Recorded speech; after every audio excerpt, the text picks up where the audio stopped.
So how come I don't remember shit? This Party Island hangover is none my thing. My thing is answers. Who are these people? What do they want with me? And why is she always one step ahead?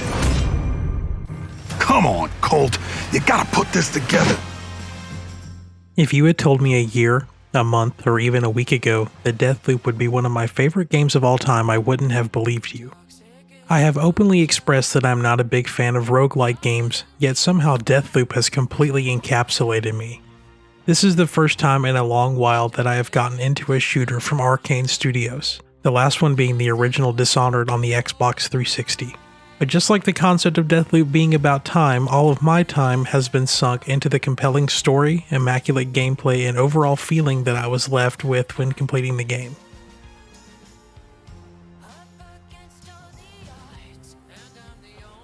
The story of Deathloop follows Colt, a man with no memory of who he is, where he's at, and has no clue what's going on, just like me. After doing some investigating, you were introduced to Juliana, one of the main antagonists of the game. She is an assassin that is going out of her way to assassinate Colt and having as much fun as possible while doing it. As the name of the game suggests, you were constantly stuck in a time loop of death.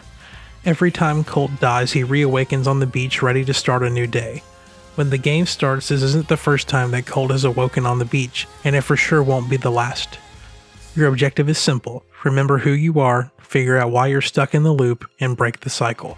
There are 8 visionaries that you will have to kill within the one-day loop, and figuring out how everyone's stories play out, and doing small things that influence characters to be in the same place at the same time is beneficial.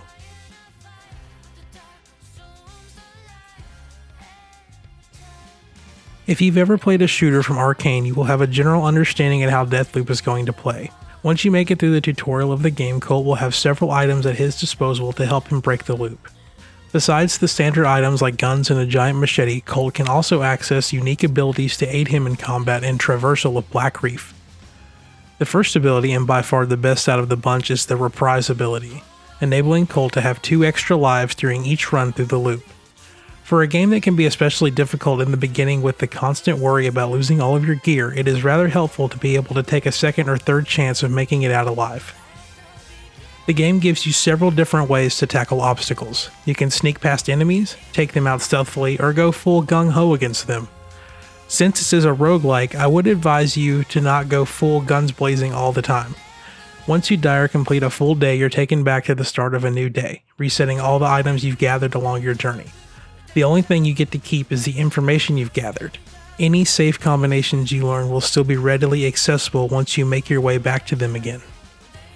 The game is broken into 4 time periods: morning, noon, afternoon, and evening.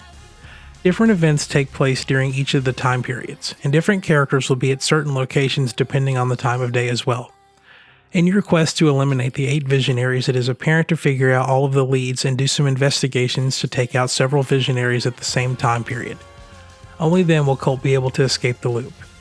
The environments will also change during each time period. During the evening, the waters of Fristad Rock will freeze over, giving Colt more options to access the level and take on challenges in new and exciting ways.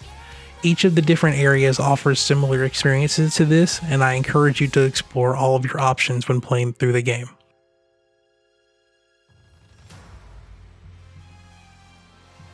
One of the biggest obstacles in Colt's way is Juliana, one of the 8 visionaries that is constantly on the hunt for Colt and enjoys watching him die. When your game is connected to the internet, another player can assume the role of Juliana and invade your game. This is one of the most intriguing parts of Deathloop. However, as someone who typically turns off game invasions, having this turned on is actually quite entertaining, especially when you progress through the game enough to be able to keep some, if not all, of your gear through each of the loops. The sense of dread of losing all of your stuff is what makes a roguelike fun to some people, but all it does for me is make me mad.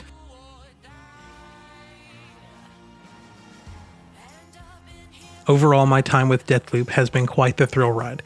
I was not expecting to become so invested in the world of Black Reef. I really enjoy the dynamic of Colt and Juliana and how they play off of each other really well. At times there were some bugs that caused the game to stutter, but it never lasted more than a few seconds, and usually I use that free time to relax my nerves from being stressed over whether I might die or not. I highly recommend everyone give Deathloop a try and see for yourself why this game is definitely going down in the pantheon of the most fantastic games of all time. For more reviews, check out my reviews of WarioWare Get It Together and The Legend of Zelda Skyward Sword HD for the Nintendo Switch. And for more news on Deathloop and everything else in the world of gaming, keep it to Next Gen Newsweek.